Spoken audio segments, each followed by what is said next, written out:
এমাহ 6 দিন পাৰ হৈ গ'ল, উকলি গ'ল। তো এমাহ 6 দিন উকলি যোৱাৰ পাছত ইয়াত অহাৰ পিছত যিখিনি আপোনালোকৰ দৃশ্য এইখিনি দেখুৱাবলৈ চেষ্টা কৰিছোঁ। এইটো হ'ল শিৱসাগৰ জিলাৰ নাজিৰাৰ যি নেপালী ঘটিৰ ভয়াৱহ পৰিস্থিতি, সেইখিনি আপোনালোকক দেখুৱাবলৈ চেষ্টা কৰি আছোঁ।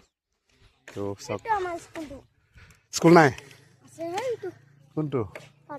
যেতিয়া পানী আহিছে তেতিয়া ক'ত আছিলি? অঁ, কোনটো টিঙৰ ওপৰত? টিঙৰ ওপৰত সকলোৱে আছিলে? ৰাতি 3টা বজাত থাকিলো, 3:30 বজাত তাৰপৰা মা আহিলে আমাক লৈ গ'ল। ক'ত লৈ গৈছে তেতিয়া পিছত? স্কুলত লৈ গৈছে? আলিপুৰত, আলি সিপাৰত ন? তাৰপিছত আমাৰ ঘৰ চৰ নাই, আমাৰ ঘৰ চৰ ডুবি গ'ল। এতিয়া আপোনাকো দেখাই দিব পাৰিম লাগিলে। আমাৰ ঘৰ চৰ একোৱে নাপাইছিলে, চব গুচি গ'ল। কোন আছে ঘৰত?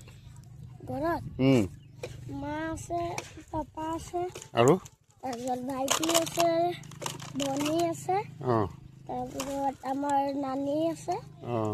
তোমাৰ নাম কি? নাম কি? গৌতম তাঁতী। গৌতম তাঁতী ন? ঠিকে আছে বাৰু।